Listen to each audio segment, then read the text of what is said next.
Last week was a short week for us. I was finishing up my vacation, so I was only here for 3 days last week. But on all 3 of those days, we covered a strange story involving a big oil rig in Alaska.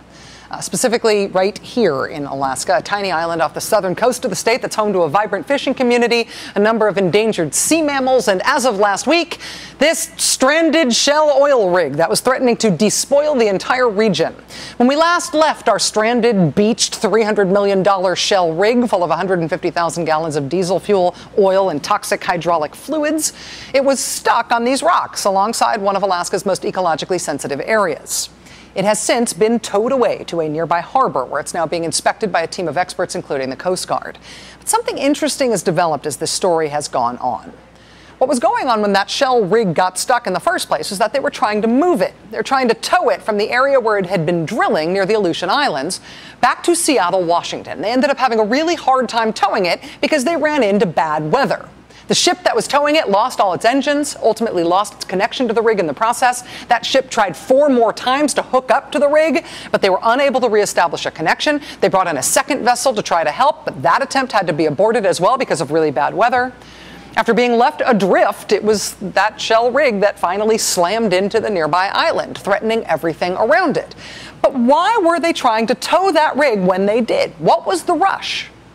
What Shell says is that they did it then because the weather forecast looked so good.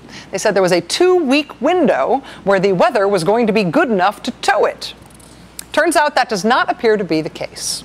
We have now obtained a letter exclusively that has just been sent to the president of Shell from the office of Congressman Ed Markey. Ed Markey is likely to be the Democratic nominee for John Kerry's Senate seat, but for now, he's the top Democrat in the House on energy issues. And in this letter, Congressman Markey writes, quote, "Conversations with the Alaska Office of the National Weather Service don't back up Shell's claims regarding the weather forecast.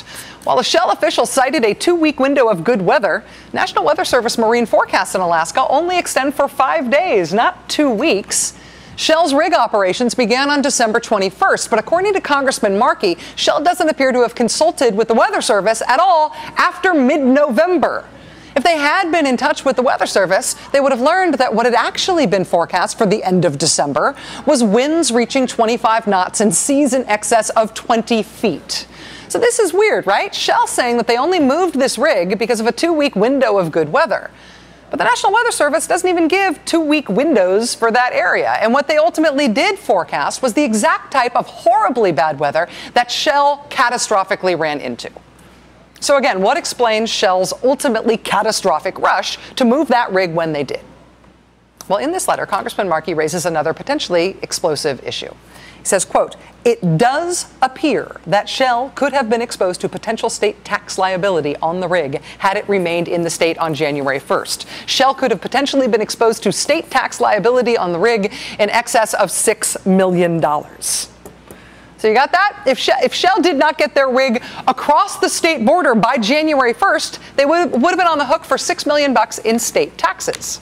January 1st, that's when they needed to get their rig out of Alaska. The rig ultimately ran aground on December 31st. So Shell says we only moved the rig when we did because the weather looked so good. The weather did not look good.